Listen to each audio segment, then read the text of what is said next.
ನಮಸ್ಕಾರ ಎಲ್ಲರಿಗೂ ಪ್ರಿಮನು TV Kannada YouTube ಚಾನಲ್ಗೆ ಸ್ವಾಗತ. ನಾನು ನಿಮ್ಮ ಪ್ರಿಯಾಂಕಾ. ಸ್ನೇಹಿತರೆ, ಇವತ್ತಿನ ಒಂದು ವಿಡಿಯೋದಲ್ಲಿ ನಾನು ಪ್ರಚಲಿತ ವಿದ್ಯಮಾನಗಳ ಬಗ್ಗೆ ವಿಡಿಯೋನ ಮಾಡ್ತಾ ಇದ್ದೀನಿ. ಈ ಒಂದು ವಿಡಿಯೋ ಎಲ್ಲ ರೀತಿಯಾದಂತಹ ಸ್ಪರ್ಧಾತ್ಮಕ ಪರೀಕ್ಷೆಗಳಿಗೂ ಕೂಡ ತುಂಬಾ ಹೆಲ್ಪ್ ಆಗುತ್ತೆ. ಹಾಗಾಗಿ ಇವತ್ತು ನಾನು ಟಾಪ್ 20 ಇಂಪಾರ್ಟೆಂಟ್ ಕ್ವೆಶನ್ಸ್ನ ತೊಗೊಂಡು ಬಂದಿದ್ದೀನಿ. ಹಾಗೆಯೇ ಯಾರ್ಯಾರು ನನ್ನ ಚಾನಲ್ನ ಹೊಸದಾಗಿ ನೋಡ್ತಾ ಇದ್ದೀರೋ ದಯವಿಟ್ಟು ಸಬ್ಸ್ಕ್ರೈಬ್ ಮಾಡ್ಕೊಂಡು ನೋಡಿ. ಯಾಕೆಂದರೆ ನಾನು ನೆಕ್ಸ್ಟು ಯಾವುದೇ ವಿಡಿಯೋ ಅಪ್ಲೋಡ್ ಮಾಡಿದ್ರು ಕೂಡ ನಿಮಗೆ ಫಸ್ಟ್ ನೋಟಿಫಿಕೇಶನ್ ಬರುತ್ತೆ. ಹಾಗಾಗಿ ಬೇಗ ಬೇಗ ಸಬ್ಸ್ಕ್ರೈಬ್ ಮಾಡ್ಕೊಂಡು ನೋಡಿ. ಬನ್ನಿ ತಡ ಮಾಡದೆ ವಿಡಿಯೋನ ಶುರು ಮಾಡೋಣ. ಮೊದಲನೇ ಪ್ರಶ್ನೆ ಈ ರೀತಿ ಇದೆ: ಯಾವ ದೇಶ ಇತ್ತೀಚೆಗೆ ಮರಣದಂಡನೆಗೆ ಗುರಿಯಾಗಿರುವಂತಹ 8 ಮಾಜಿ ಭಾರತೀಯ ನಾವಿಕರನ್ನ ಬಿಡುಗಡೆ ಮಾಡಿದೆ ಅಂತ ಕೇಳಿದ್ದಾರೆ. ಇದಕ್ಕೆ ಸರಿಯಾದ ಉತ್ತರ ಬಂದು ಕತಾರ್. ಇವತ್ತಿನ ವಿಡಿಯೋದಲ್ಲಿ ನಾನು ಯಾವುದೇ ರೀತಿ ಆಪ್ಷನ್ ಕೊಡ್ತಾ ಇಲ್ಲ, ಸೊ ಡೈರೆಕ್ಟಾಗಿ ಆನ್ಸರ್ನ ಹೇಳ್ತಾ ಇದ್ದೀನಿ. ಸೊ ಮೊದಲನೇ ಪ್ರಶ್ನೆಗೆ ಉತ್ತರ ಏನಪ್ಪ ಅಂತ ಹೇಳಿದ್ರೆ ಕತಾರ್ ದೇಶ ಏನಿದೆ ಮರಣದಂಡನೆಗೆ ಗುರಿಯಾಗಿರ್ತಕ್ಕಂತಹ 8 ಮಾಜಿ ಭಾರತೀಯ ನಾವಿಕರನ್ನ ಬಿಡುಗಡೆ ಮಾಡಿರೋ ಅಂಥದ್ದು. ಇನ್ನು ಎರಡನೇ ಒಂದು ಪ್ರಶ್ನೆ ನೋಡಿ, ರೋಡ್ ಟು ಪ್ಯಾರಿಸ್ 2024 ಈ ಒಂದು ಸಮ್ಮೇಳನವನ್ನು ಯಾವ ಸಂಸ್ಥೆ ಪ್ರಾರಂಭ ಮಾಡಿದೆ? ಇದಕ್ಕೆ ಸರಿಯಾದಂತಹ ಉತ್ತರ ಬಂದು NADA, ನಾಡಾ ಅನ್ನುವಂತಹ ಒಂದು ಸಂಸ್ಥೆ ಏನಿದೆ ಈ ಒಂದು ಸಮ್ಮೇಳನವನ್ನು ಪ್ರಾರಂಭ ಮಾಡಿರೋ ಅಂಥದ್ದು. ಮುಂದಿನ ಪ್ರಶ್ನೆ, ಮೂರನೇ ಪ್ರಶ್ನೆ, ಇತ್ತೀಚೆಗೆ ಚೆನ್ನೈ ಓಪನ್ ಟೆನ್ನಿಸ್ ಟೂರ್ನಮೆಂಟ್ನ ಸಿಂಗಲ್ಸ್ ಪ್ರಶಸ್ತಿಯನ್ನು ಗೆದ್ದಿರುವಂಥವ್ರು ಯಾರು ಅಂತ ಕೇಳಿದ್ದಾರೆ. ಇದಕ್ಕೆ ಸರಿಯಾದ ಉತ್ತರ ಬಂದು ಸುಮಿತ್ ನಾಗಲ್ ಅನ್ನುವಂಥವರು ಈ Chennai open tennis tournament singles ಪ್ರಶಸ್ತಿಯನ್ನು ಗೆದ್ದಿರೋ ಅಂಥದ್ದು. ನೆಕ್ಸ್ಟ್ ನಾಲ್ಕನೇ ಪ್ರಶ್ನೆ, ಸಂಗೀತ ನಾಟಕ ಅಕಾಡೆಮಿಯು ತನ್ನ ಮೊದಲ ಸಾಂಸ್ಕೃತಿಕ ಕೇಂದ್ರವನ್ನು ಯಾವ ನಗರದಲ್ಲಿ ಸ್ಥಾಪಿಸುತ್ತದೆ ಅಂತ ಇದೆ. ಇದಕ್ಕೆ ಸರಿಯಾದ ಉತ್ತರ ಹೈದರಾಬಾದ್ನಲ್ಲಿ ತನ್ನ ಮೊದಲ ಸಾಂಸ್ಕೃತಿಕ ಕೇಂದ್ರವನ್ನು ಸಂಗೀತ ನಾಟಕ ಅಕಾಡೆಮಿ ಸ್ಥಾಪಿಸ್ತಾ ಇರೋವಂಥದ್ದು. ಐದನೇ ಪ್ರಶ್ನೆ, ಯಾವ ಕಂಪನಿಯು ವಿಶ್ವದ ಅತಿ ದೊಡ್ಡ ಹೆಲ್ಮೆಟ್ ಉತ್ಪಾದಿಸುವ ಕಂಪನಿಯಾಗಿದೆ? ಇದಕ್ಕೆ ಸರಿಯಾದ ಉತ್ತರ ಸ್ಟೀಲ್ ಬರ್ಡ್ ಅನ್ನುವಂತಹ ಕಂಪನಿ ಏನಿದೆ ಇಡೀ ವಿಶ್ವದಲ್ಲಿ ಅತಿ ದೊಡ್ಡ ಹೆಲ್ಮೆಟ್ ಅನ್ನು ಉತ್ಪಾದನೆ ಮಾಡ್ತಕ್ಕಂತಹ ಕಂಪನಿ ಆಗಿರೋವಂಥದ್ದು. ಇನ್ನು ಮುಂದಿನ ಪ್ರಶ್ನೆ, ಅಂತಾರಾಷ್ಟ್ರೀಯ ನ್ಯಾಯಾಲಯದ ಅಧ್ಯಕ್ಷರಾಗಿ ಯಾರು ಆಯ್ಕೆಯಾಗಿದ್ದಾರೆ? ಇದಕ್ಕೆ ಸರಿಯಾದ ಉತ್ತರ ನವಾಫ್ ಸಲಾಂ ಅನ್ನೋರು ಈ ಒಂದು ಅಂತಾರಾಷ್ಟ್ರೀಯ ನ್ಯಾಯಾಲಯದ ಅಧ್ಯಕ್ಷರಾಗಿ ಆಯ್ಕೆಯಾಗಿರೋವಂಥದ್ದು. ಮುಂದಿನ ಒಂದು ಪ್ರಶ್ನೆ, ಸ್ತನ ಕ್ಯಾನ್ಸರನ್ನು ಆರಂಭಿಕ ಪತ್ತೆಗಾಗಿ ಯಾವ ರಾಜ್ಯ ಸರ್ಕಾರವು ಸವೇರ ಕಾರ್ಯಕ್ರಮವನ್ನು ಪ್ರಾರಂಭಿಸಿದೆ ಅಂತ ಇದೆ.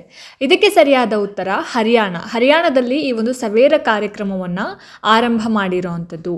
ಇನ್ನು ಮುಂದಿನ ಪ್ರಶ್ನೆ ನೋಡಿ, ಶಿಕ್ಷಣ ಸಚಿವಾಲಯ ನಿಗದಿಪಡಿಸಿದ 2024-25 ಅವಧಿಯಿಂದ 1ನೇ ತರಗತಿಗೆ ಪ್ರವೇಶದ ವಯಸ್ಸು ಎಷ್ಟು ಅಂತ ಕೇಳಿದ್ದಾರೆ. ಅಂದರೆ 1ನೇ ತರಗತಿಗೆ ಅಡ್ಮಿಷನ್ ಮಾಡ್ಕೋಬೇಕು ಅಂತಂದರೆ ಆ ಮಗುವಿನ ವಯಸ್ಸು ಎಷ್ಟಾಗಿರಬೇಕು ಅಂತ. ಸೊ ಸರಿಯಾದ ಉತ್ತರ ಬಂದು 6 ವರ್ಷಗಳು. 6 ವರ್ಷ ಆಗಿದ್ರೆ ಆ ಮಗುವನ್ನು 1ನೇ ತರಗತಿಗೆ ಅಡ್ಮಿಷನ್ ಮಾಡ್ಬೋದು. ಮುಂದಿನ ಒಂದು ಪ್ರಶ್ನೆ ನೋಡಿ, ವಿಶ್ವದ ಮೊದಲ ವೈದಿಕ ಗಡಿಯಾರವನ್ನು ಎಲ್ಲಿ ಅನಾವರಣಗೊಳಿಸಲಾಯಿತು? ಇದಕ್ಕೆ ಸರಿಯಾದ ಉತ್ತರ ಉಜ್ಜಯಿನಿಯಲ್ಲಿ ವಿಶ್ವದ ಮೊದಲ ವೈದಿಕ ಗಡಿಯಾರವನ್ನು ಅನಾವರಣ ಮಾಡಿರೋಂಥದ್ದು. ಇನ್ನು ಮುಂದಿನ ಪ್ರಶ್ನೆ, ಇತ್ತೀಚೆಗೆ ಸುದ್ದಿಯಲ್ಲಿ ಕಂಡು ಬಂದಿರುವಂತಹ ಕೃಷ್ಣರಾಜ ಸಾಗರ ಜಲಾಶಯ ಯಾವ ರಾಜ್ಯದಲ್ಲಿ ಇದೆ? ಇದು ಎಲ್ಲರಿಗೂ ಕೂಡ ಗೊತ್ತಿರುವಂತಹ ಪ್ರಶ್ನೆ. ಕೃಷ್ಣರಾಜ ಸಾಗರ ಎಲ್ಲಿದೆ ಅಂತ ಹೇಳಿದ್ರೆ ನಮ್ಮ ಕರ್ನಾಟಕದಲ್ಲಿ ಈ ಒಂದು ಜಲಾಶಯ ಇರೋವಂಥದ್ದು. 11ನೇ ಪ್ರಶ್ನೆ, ಕುವೆಂಪು ರಾಷ್ಟ್ರೀಯ ಪ್ರಶಸ್ತಿ 2023 ಇದನ್ನು ಯಾರಿಗೆ ನೀಡಲಾಗಿದೆ ಅಂತ ಇದೆ. ಈ ಒಂದು ಪ್ರಶಸ್ತಿಯನ್ನು ಪಡ್ಕೊಂಡವರು ಯಾರಪ್ಪ ಅಂತ ಹೇಳಿದ್ರೆ ಶೀರ್ಷೇಂದು ಮುಖ್ಯೋಪಾಧ್ಯಾಯ. ಇವರಿಗೆ ಕುವೆಂಪು ರಾಷ್ಟ್ರೀಯ ಪ್ರಶಸ್ತಿಯನ್ನು ನೀಡಿರೋ ಅಂಥದ್ದು. 12ನೇ ಪ್ರಶ್ನೆ, ಭಾರತೀಯ ಸೇನೆಯು ಸುರಕ್ಷಿತ ಮೊಬೈಲ್ ಪರಿಸರ ವ್ಯವಸ್ಥೆಯನ್ನು ಅಭಿವೃದ್ಧಿಪಡಿಸಿರೋವಂಥದ್ದು ಗೊತ್ತಿರೋಂಥ ವಿಚಾರ. ಆ ಒಂದು ಸುರಕ್ಷಿತ ಪರಿಸರ ವ್ಯವಸ್ಥೆಯ ಹೆಸರು ಏನು ಅಂತ ಕೇಳಿರೋವಂಥದ್ದು. ಇದಕ್ಕೆ ಸರಿಯಾದ ಉತ್ತರ ಸಂಭವ್ ಅನ್ನುವಂತಹ ಒಂದು ಸುರಕ್ಷಿತ ಮೊಬೈಲ್ ಪರಿಸರ ವ್ಯವಸ್ಥೆಯನ್ನು ಭಾರತೀಯ ಸೇನೆ ಏನು ಮಾಡಿದೆ ಅಭಿವೃದ್ಧಿ ಪಡಿಸಿರೋ ಅಂಥದ್ದು. 13ನೇ ಪ್ರಶ್ನೆ, ಭಾರತದ ಯಾವ ಮಾಜಿ ಮುಖ್ಯ ನ್ಯಾಯಾಧೀಶರಿಗೆ ಅಸ್ಸಾಂ ವೈಭವ್ ಸಮ್ಮಾನ್ 2023 ಈ ಒಂದು ಪ್ರಶಸ್ತಿಯನ್ನು ಅಥವಾ ಈ ಒಂದು ಗೌರವವನ್ನು ನೀಡಲಾಗಿದೆ ಅಂತ ಕೇಳಿದ್ದಾರೆ. ಯಾರಿಗೆ ಅಂತ ಹೇಳಿದ್ರೆ ಸರಿಯಾದ ಉತ್ತರ ರಂಜನ್ ಗೊಗೊಯ್. ಇವರಿಗೆ ಅಸ್ಸಾಂ ವೈಭವ್ ಸಮ್ಮಾನ್ 2023 ಈ ಒಂದು ಗೌರವವನ್ನು ನೀಡಿರೋ ಅಂಥದ್ದು. 14ನೇ ಪ್ರಶ್ನೆ ನೋಡಿ, ಆಸ್ಟ್ರೇಲಿಯನ್ ಓಪನ್ ಮಹಿಳಾ ಸಿಂಗಲ್ಸ್ ಪ್ರಶಸ್ತಿಯನ್ನು ಯಾರು ಗೆದ್ದಿರೋ ಅಂಥದ್ದು ಅಥವಾ ಯಾರು ಗೆದ್ದಿದ್ದಾರೆ ಅಂತ ಹೇಳಿ. ಇದಕ್ಕೆ ಸರಿಯಾದ ಉತ್ತರ ಅರಿನಾ ಸಬಲೆಂಕಾ ಹಾಗೆ ಬೆಲಾರಸ್ ಅನ್ನುವಂಥವರು ಈ ಒಂದು ಆಸ್ಟ್ರೇಲಿಯನ್ ಓಪನ್ ಮಹಿಳಾ ಸಿಂಗಲ್ಸ್ ಪ್ರಶಸ್ತಿಗೆ ಭಾಜನರಾಗಿರೋವಂಥದ್ದು. 15ನೇ ಪ್ರಶ್ನೆ ನೋಡಿ, 2024ರ ವಿಶ್ವ ಸುಂದರಿ ಪ್ರಶಸ್ತಿಯನ್ನ ಯಾರು ಗೆದ್ದಿದ್ದಾರೆ ಅಂತ ಇದೆ. ಇದಕ್ಕೆ ಸರಿಯಾದ ಉತ್ತರ ಬಂದು ಕ್ರಿಸ್ಟೈನಾ ಪಿಸ್ಕೋವಾ. ಇವರು 71ನೇ ವಿಶ್ವ ಸುಂದರಿ 2024ರ ಕಿರೀಟವನ್ನ ಪಡ್ಕೊಂಡಿರುವಂತದ್ದು. ಹಾಗೆಯೇ ಮಿಸ್ ಇಂಡಿಯಾ ಟಾಪ್ 8ರಲ್ಲಿ ಕೂಡ ಇವರು ಸ್ಥಾನವನ್ನ ಪಡ್ಕೊಂಡಿರ್ತಾರೆ. 16ನೇ ಪ್ರಶ್ನೆ, ಸೇಲಾ ಸುರಂಗವನ್ನ ಯಾವ ರಾಜ್ಯದಲ್ಲಿ ಉದ್ಘಾಟಿಸಲಾಗಿದೆ ಅಂತ ಕೇಳಿದ್ದಾರೆ.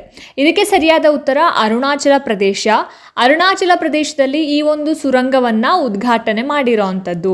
ಮುಂದಿನ ಒಂದು ಪ್ರಶ್ನೆ, 700 ಟೆಸ್ಟ್ ವಿಕೆಟ್ಗಳನ್ನ ಪಡೆದ ವಿಶ್ವದ ಮೊದಲ ವೇಗದ ಬೌಲರ್ ಯಾರು ಅಂತ ಕೇಳಿದ್ದಾರೆ. ಇದಕ್ಕೆ ಸರಿಯಾದಂತಹ ಉತ್ತರ ಬಂದು ಜೇಮ್ಸ್ ಆಂಡರ್ಸನ್. ಇವರು ವಿಶ್ವದ ಮೊದಲ ವೇಗದ ಬೌಲರ್ ಆಗಿರೋವಂಥದ್ದು. ಮುಂದಿನ ಒಂದು ಪ್ರಶ್ನೆ ನೋಡಿ, ಪಾಕಿಸ್ತಾನದ 14ನೇ ಅಧ್ಯಕ್ಷರು ಯಾರು? 14ನೇ ಅಧ್ಯಕ್ಷರಾಗಿ ಯಾರು ಆಯ್ಕೆಯಾಗಿದ್ದಾರೆ ಅಂತ ಇದೆ ಪ್ರಶ್ನೆ. ಇದಕ್ಕೆ ಸರಿಯಾದ ಉತ್ತರ ಆಸಿಫ್ ಅಲಿ ಜರ್ದಾರಿ ಅವರು ಪಾಕಿಸ್ತಾನದ 14ನೇ ಅಧ್ಯಕ್ಷರಾಗಿ ಆಯ್ಕೆಯಾಗಿರುವಂಥದ್ದು.